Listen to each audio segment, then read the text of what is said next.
Tahimik ang gabing Cebu, hinahaplos ng alon sa malayong pader ng mga paupahang bahay. Nakaupo si Bella sa harap ng lumang laptop, yakap ang isang tasang mainit na kakao mula sa sari-sari store sa kanto. Sa screen, kumikislap ang chat box, may gising pa ba para pag-usapan ang mga librong nagligtas sa atin sa mga araw na masama? Sanay na si Bella sa tanong na iyon tuwing gabi, parang munting ilaw na nag-aanyaya sa mga pusong ligaw. Ngayong gabi, may bagong sagot, Adrian. Masamang araw, parang tinatawag mo ang pangalan ko, sulat niya. Kung may naililigtas ang libro, sana ngayong gabi tayo iyon. Napangiti si Bella. Walang palamuti ang mga salita, pero tapat. Sumagot siya ng pamilyar, anong mga aklat ang gusto mo? Yung tungkol sa mga talunan na marunong bumangon. Tumigil ang chat na para bang may mabigat na iniingat-ingatan. Pagkatapos ay isang mensahe na tila kumatok sa dibdib ni Bella. Ako si Adrian. Taga Maynila. Ngayon, nawala ang bagay na akala ng marami, kapag mayroon kanyon, hawak mo na ang lahat. Hindi agad nagtanong si Bella kung ano iyon. Nagpadala lang siya ng emoji ng tsaa at isinulat, kwento mo sa bilis na kaya mo. Sa labas, preno ng jeepney, mahinang sigaw ng naglalako ng taho. Sa loob, kumakain ng oras, 0 oras 10 minuto. Nagsimulang magkwento si Adrian. Hindi pa buo ang larawan, kundi mga pirasong nalaglag sa nabasag na frame, negosyong pampamilya, perang iniikot-ikot, isang pirma sa maling sandali at hangin ng kahihiyan na bumukas sa mga pinto ng bahay. Binasa ko ang The Alchemist noong 17. Naniniwala akong may kayamanan ang bawat isa. Ngayon, nasa harap ako ng isang bowl na walang laman. Lumambot ang dibdib ni Bella. Naalala niya ang unang buwan sa CAF, sweldo na pantay lang sa renta at bigas. Naalala niya ang gabing binahan ng ulan, pumitik ang saksakan, at nilamon ng dilim ang kwarto. Minsan, ang kayamanan ay isang hapunang sapat at isang taong handang makinig. Kung wala sa bowl ang kayamanan, tipa niya, baka nasa daan. Talaga bang naniniwala ka? Naniniwala ako sa maliliit, tugon ni Bella. Isang pahina, isang sorry, isang tasang kakao. Nililigtas nila ako sa masasamang araw. Matagal bago sumagot si Adrian. Nang dumating, hindi na ito kinakabahan. Magbabasa ulit ako. At kung okay lang ikukwento ko pa sa mga gabing ganito. Mula noon, naging ritual ang mga mensahe. Nag-usap sila tungkol sa mga libro na parang paghipo sa sugat, dahan-dahan, walang pagtatago. Nagpadala si Adrian ng retrato ng papel na tiklop 4 sa ibabaw ng mesang maisunog ng yosi, ang paupahang kwarto na nakuha niya pag-alis sa bahay. Nagpadala si Bella ng litrato ng kaping barako na sumobra ang tubig, nagtawanan sila sa buhaghag na bula. May gabing ikinuwento ni Adrian ang ama niyang si Eduardo, dating tayong-tayo sa mga negosasyon, ngayon dahan-dahan ang lakad. May gabing si Marina, ang ina, ang paksa, mga matang hindi nabasa sa luha kundi tuyo sa galit. May gabing mahaba ang katahimikan, bago niya isulat, sinabi nilang wala akong kwenta, dahil naniwala ako sa maling tao at nagdala ng utang sa bahay. Hindi nangatwiran si Bella, hindi niya minadali ang lohika. Isang pangungusap lang, sapat sa gabing iyon, kapag may nahulog sa tubig, hindi muna tayo nagtatanong kung bakit, inaabot natin ang kamay. Linggo ng umaga, maagang pumasok si Bella. Sumalubong ang amoy ng bagong sangag na kape, mainit, malalim, matiisin. Iniayos niya ang bagong price board, dagdag 5 piso ang lahat. May sumimangot, may napangiti ng malungkot. Hindi nagpapakilala ang krisis, tahimik lang itong nagpapamahal araw-araw. Sa gitna ng shift, sinilip ni Bella ang phone. Nagpadala si Adrian ng listahan ng gastos na sinulatan ng lapis, renta, kuryente, noodles, pamasahe sa pehe. Sa dulo, may tandang pananong, may nakalimutan ba ako? Dinagdagan ni Bella, bayad sa sarili, 15 minutong lakad para makahinga ang isip. At isang pahina bago matulog. Luho ba iyon? Hindi. Iyon ang dahilan kung bakit tayo nabubuhay. Nagpadala si Adrian ng awkward na ngiti. Unang beses, parang may mahinang buntong hininga sa likod ng mensahe. Kinagabihan, nagyaya si Adrian ng video call. Sandaling nag-alinlangan si Bella, hindi siya mahilig magpakita sa kamera. Pero nang lumitaw ang mukha niya sa screen, naintindihan niya kung bakit siya pumayag, yung mga mata. Doon, walang kasinungalingan. Mas payat siya kaysa sa imahinasyon, pero pilit pa ring umingiti ang mga labi. Kumusta, paos niyang bati. Ako si Adrian. Ikaw ba talaga si Bella? Ako si Bella, ngiti niya. At nagmahal kami ng CAF ng 5 piso, kaya hindi ako peke. Sabay silang natawa. Hindi malakas, pero sapat para uminit ang malamig na kwarto. Inasinta ni Adrian ang phone sa tumpok ng libro, lumitaw ang pader na kupas.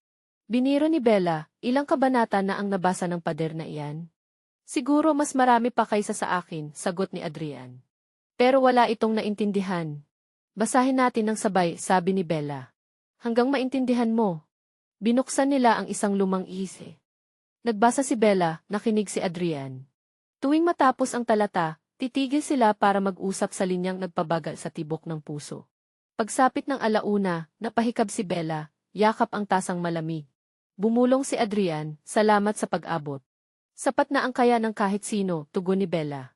Bukas, kung gusto mo, maglakad ka ng 15 minuto. Pansinin ang hindi mo napapansin, kupas na damit sa sampayan, kalawang sa rehas, lumot sa baitang tapos isipin mo, anong kaya mong ibenta, anong kaya mong gawin. Ang hiya, luho iyan ngayon. Tahimik si Adrian. Hindi dahil tutol, kundi dahil inaayos niya ang mga salita sa bagong aparador sa loob. Sa huli, tumango, susubukan ko. At kapag kaya ko na, gusto kong bayaran ang nadagdag na 5 piso ng kape mo. Ibawas ko na lang, kindat ni Bella. Pero ang bayad mo, mas magandang kwento kaysa kahapon. Pagkaputol ng tawag, hinila ni Bella ang kurtina at pinakinggan ang dagat sa dilim. May atraso siya sa renta, maaaring masira ang laptop, mahina na ang kalan. Pero ngumiti siya. Minsan, hindi nagsisimula ang pag-ibig sa pag-amin. Nagsisimula ito sa isang taong handang makinig, at sa isang taong naglakas loob magsabi ng totoo. Sa Maynila, isinara ni Adrian ang kwadernong gastusin at nagsulat sa hulihan, araw isa, naglakad ng 15 minuto. Nakabasa ng 6 na pahina. Buhi pa. Ibinaba niya ang ballpen, binuksan muli ang phone, at nag-type.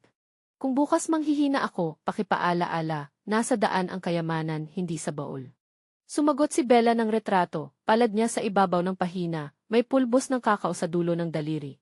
May kasunod na salita, nakahanda akong umabot kahit kailan. Muling pumikit ang gabi, parang sobre para sa 2 liham na sinusulatan pa. Pero sa loob, mainit pa ang tinta. Umaga sa Maynila. Pumasok ang araw sa maliit na kwarto ni Adrian, dumaan sa basag na bintana.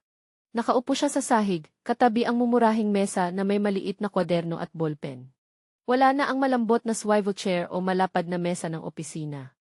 Ang natira lang ay mga numerong nakadikit sa pahina. Upa sa kwarto, 3,000 piso. Kuryente panandang pandagdag tubig, 1,200 piso. Pagkain, 2,500 piso. Pamasahe, 800 piso. Utang, puhunan panandang pandagdag interes, 5,000 piso. Kabuuan, 12,500 piso. Laman ng pitaka, 4,200 piso. Napabuntong hininga si Adrian. Parang dinagukan ng alon ang dibdib niya, walang puwang para huminga. Gusto niyang punitin ang pahina, pero pinigilan ang sarili. Naalala niya ang sinabi ni Bella, luho ang hiya. Ang kwaderno hindi kaaway, ito'y mapa. Kinuha niya ang cellphone at pinadala ang litrato ng listahan kay Bella. Ilang minuto, may sagot. Nakita ko. Dapat piliin natin ang mahalaga, upa at pagkain. Tipid sa kuryente at tubig. Kung malapit, maglakad na lang. Ang utang, bayaran kahit kaunti para walang dahilan ang maniningil na manggulo. Nabasa ni Adrian ang linya at dama ang tigas ng loob. Hindi ito pampalubag loob kundi plano. Nag-reply siya, takot akong tawagan nila. Baka puntahan pa nila ako. Agad na dumating ang sagot. Hindi ka mag-isa. Bukas ibibigay ko sa'yo ilang contact ng online freelance dito sa Cebu. Marunong ka sa Eki. Kung wala, pwedeng manual na trabaho. Walang nakakahiya. Dahan-dahang isinara ni Adrian ang kwaderno. Masakit pa rin, pero may kamay na humahawak sa balikat niya. Hapon, tumunog ang cellphone. Hindi kilalang numero. Bumilis ang tibok ng puso niya. Pinulot at sinagot. Hello. Malalim na boses. Si Adrian Cruz ba ito? Ako ay mula sa collection agency. Ang utang ng pamilya mo ay overdue na. Kung hindi mabayaran sa loob ng 7 araw, gagamit kami ng matinding aksyon. Napalunok si Adrian. Susubukan kong ayusin. Hindi kailangan ng subok. Kailangan ng bayad. Sabay putol ng tawag. Nanginginig niyang ibinagsak ang cellphone sa kama. Naupo siya sa sahig, hawak ulo. Narinig muli ang tinig ng ama, sinira mo ang lahat. Wala akong anak na tulad mo. Halos sumuko na siya. Pero biglang umilaw ang cellphone. Ayos ka lang ba? Kung nahihirapan kang huminga, buksan mo ang bintana. Tumingin ka sa malayo.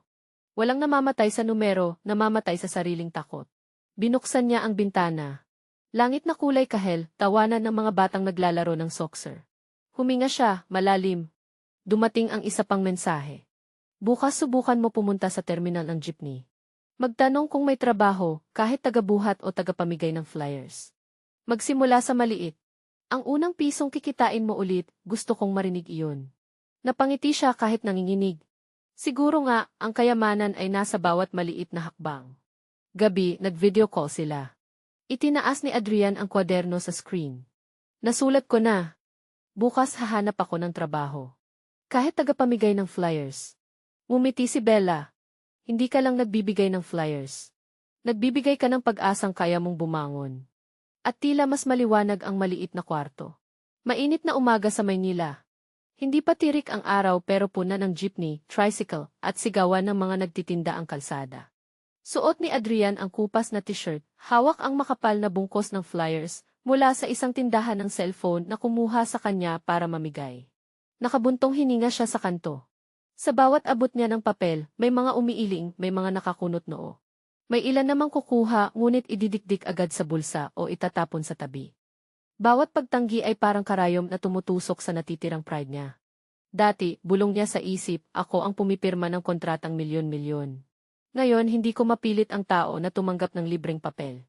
Gusto na sana niyang tumigil. Ngunit biglang nag-vibrate ang cellphone. Mensahe ni Bella. Isipin mo na lang na nagbibigay ka ng ngiti. Hindi lahat tatanggap pero ang tatanggap mag-uwi ng binhi. Huminga siya ng malalim. Inabot muli ang flyer. Ngayon, isang batang estudyante ang umiti at nagsabi, salamat po. Ang simpleng bati ay tila nagbukas ng kandado sa dibdib niya. Pagsapit ng tanghali, basang-basa ng pawis ang likod ni Adrian. 15 minutong pahinga lang ang meron, kasama ang isang maliit na bote ng tubig na binili niya sa sari-sari store. Pagkatapos ng shift, iniabot ng may-ari ang bayad, 200 piso para sa kalahating araw. Pinagmasdan niya ang papel na pera, nanginginig ang palad. Kakaibang pakiramdam, maliit na halaga, pero tunay. Hindi ito galing sa yaman ng pamilya o kapangyarihan ng negosyo. Ito ay galing sa sarili niyang pawis. Kinuhanan niya ng litrato at ipinadala kay Bella. Meron na ako. 200 piso. Unang beses mula nang bumagsak ang lahat. Mabilis ang sagot ni Bella. Kita mo. Hindi lang ito 200. Patunay ito na kaya mo pa. Balang araw lalaki pa ito, pero ang mahalaga, nagsimula ka. Kinagabihan, naglakad si Adrian pa uwi. Maingay ang kalsada, amoy usok at inihaw na karne mula sa karinderya. Bumili siya ng pinakasimpleng ulam, kanin, maliit na hiwa ng liempo at gulay. Habang kumakain, naalala niya ang sinabi ni Bella, ang kayamanan ay nasa daan, hindi sa baol. Tumingin siya sa hapunan at inisip. Ang kayamanan ngayon ay ang lakas ng loob na tumayo sa ilalim ng araw, tiisin ang tingin ng iba at hindi sumuko. Binuksan niya ang cellphone at nag-video call. Abala si Bella sa calf, may hawak pang tray. Nang makita ang hawak niyang 200 piso, napangiti si Bella ng maliwanag. Alam mo ba? Kanina nakatip ako ng 50 piso. Ibig sabihin, 250 piso ang pinagsama nating kinita ngayong araw. Sabay silang natawa. Ang halakhak ay sumama sa ingay ng sasakyan, sa tunog ng gilingan ng kape, at sa pintig ng pusong marunong muling umasa. Tanghaling tapat sa Maynila, naglalagablab ang init.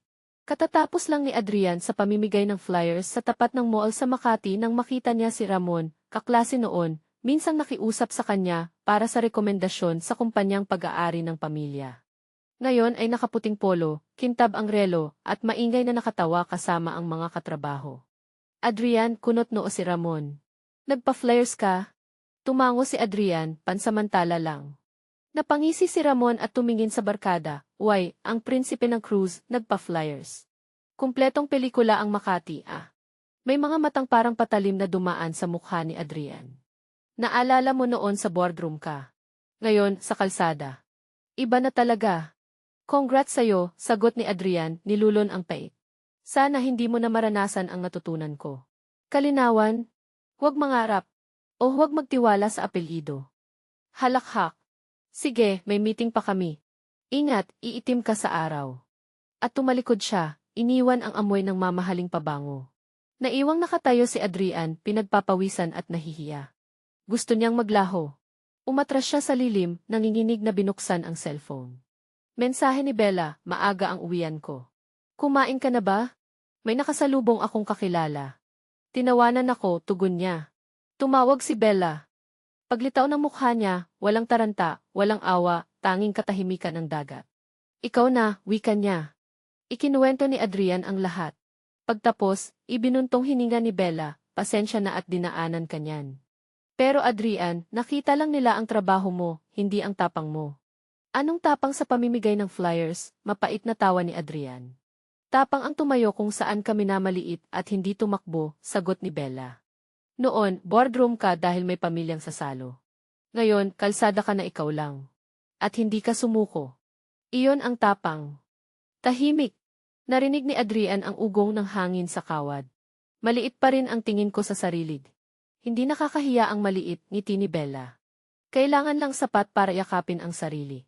Makinig, dumaan ka sa barbershop mamaya. Gupit malinis, labhan ang pinakamalinis mong shirt. Bukas, subukan mong magtanong sa print shop malapit sa terminal kung may kailangan ng taga-cut o taga-staple. Minsan kalahating hakbang lang ang kailangan.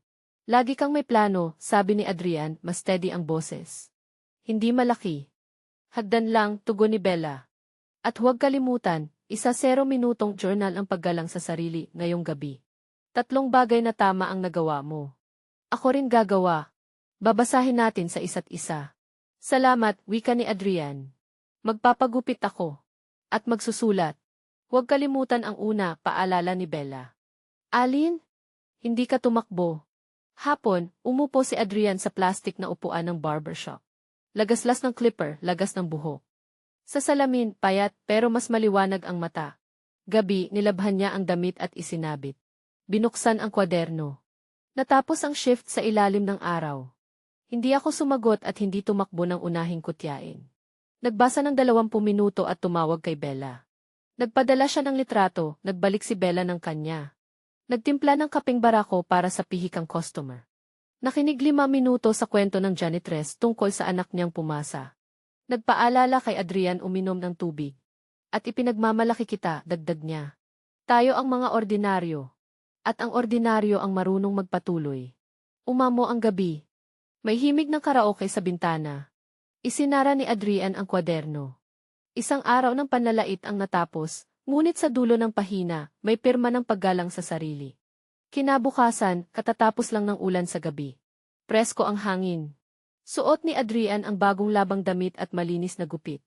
Dumaan siya sa print shop na sinabi ni Bella, maliit na tindahan na amoy bagong papel at tinta. Si Ate Lira, nasa edad 40, ang may-ari. Kailangan niyo po ba ng katulong? Tanong ni Adrian. Sinipat siya ni Ate Lira, maayos, magalang. Kailangan ng taga-cut, taga-staple, at taga-label para sa school orders. Yifay shift ang bayad. Kumpleto na ngayong hapon, bukas 8 ang pasok ka. Nagpasalamat si Adrian. Sa pag-uwi, nag-text si Clarice, sabi ni Bella marunong ka sa Eki. May kakilala akong baka shop na kailangang iayos ang teeth. 800, 1,000 piso. Game? Napatigil siya. Si Yasef, teritoryo niya iyon. Pero mahina ang laptop at alangan ang internet. Nag-text siya kay Bella, may kita job. Pero mahina ang gamit ko. Magrerenta ako ng oras sa computer shop malapit sa baybayin. Ako na ang bahala sa bayad. Ikaw, mag-focus, sagot ni Bella. Siya ang magbabayad? Nag-aalinlangan si Adrian. Team tayo, tugon ni Bella. Mamaya, gagawin natin ang envelope method. Lahat ng piso may uwi ang bahay. Hapon, pumasok si Adrian sa computer shop. Umiingay ang mga G, sa kaliwa may naglalaro, sa kanan may nag-aayos ng resume. Binuksan niya ang TF at inayos ang spacing, background, at responsiveness. Parang muling nagigising ang kalamnan na matagal na natulog. Kalaunan, biglang namatay ang ilaw. Dumilim ang shop, kolektibong buntong hininga. Umayo si Adrian sa upuan, nilunok ang kaba. Kalma. May autosave. Makalipas ang ilang minuto, bumalik ang kuryente, buo pa rin ang file. Para bang may palad na dahan-dahang tumapik sa balikat niya. Naipasa niya ang gawa 0 minuto bago deadline. Nag-text ang may-ari ng bike shop, maganda. Pakisend ng account. Pumasok ang 900 piso. Bumilis ang tibok ng dibdib ni Adrian, pakiramdam ng unang pag-ibig. Ipinadala niya ang screenshot kay Bella, ₱900. Bukas may shift sa print shop. Ayos, sagot ni Bella. Ngayong gabi, envelope budgeting meeting. Gabi sa Cebu, nag-video call sila. Inilapag ni Bella ang 5 kayumangging sobre. Renta ampersand kuryente tubig. Pagkain. Utang. Pang-emerhensya. Hinaharap munting pangarap. Tuwing may kita, hati agad, paliwanag niya. Halimbawa, ₱900. Suggestion, 40% renta kuryente, 360, 25% pagkain, 225, 20% utang, 180, 0% emergency, 70, 5% future, 45. I-adjust natin paglipas ng buwan. Ang mahalaga, disiplina. Tumango si Adrian at nagsulat. Ano ang hinaharap, munting pangarap? Ngumiti si Bella, isang munting coffee corner na may estante ng libro. O mas simple, 2 upuang kahoy sa balkonahe habang pinapanood ang takipsilim. Kailangan lang sapat na tiyak para may tagpuan ang puso. Huminto si Adrian, bahagyang natatawa, dati may malaki akong balance sheet. Pero ngayon lang ako nagkaroon ng 5 kayumangging sobre. Para sa kanya, parang maliliit na poste na matibay. At may pang-6, abot ni Bella ang maliit na papel na may iginuhit na puso. Paggalang sa sarili. Huwag pabayaan. Napatawa si Adrian. Ano ang laman niyan? Yung mga linya sa journal kagabi, ang mga ginawang tama, ang mga beses na hindi ka tumakbo, malumana si Bella. Ipon iyan na walang bangko na pwedeng mag-ingat kundi tayo. Sumipol ang hangin mula sa dagat ng Cebu, sa Maynila, lumayo ang ingay ng sasakyan. Tumahimik sila ng ilang segundo, hinahayaan ang mga sobre na humanap ng pwesto sa bagong buhay. Bukas 8 ako sa print shop, sabi ni Adrian. Hapon, hahanap pa ako ng TF job. At gabi. 0 minutong journal. Ako rin, tugon ni Bella. Magpapadala tayo ng larawan ng mga sobre tuwing may hati. Hindi para magyabang, kundi para magpaala-ala. Kung bukas tumawa ulit si Ramon, tanong ni Adrian bago magpaalam. Hindi tayo sasagot ng salita, kindat ni Bella. Sasagot tayo ng mas kumakapal na mga sobre. Ngumiti si Adrian. Nagpasalamat sa murang sobre na kayang magdala ng mahal na pangarap. At nagpasalamat sa kamay na pinangalanan ang bawat isa. Isinara ang gabi. Sa kwaderno, araw 3, ₱900 TF, bukas shift sa print shop. Nahati ang mga sobre. Umaibig pa rin sa buhay.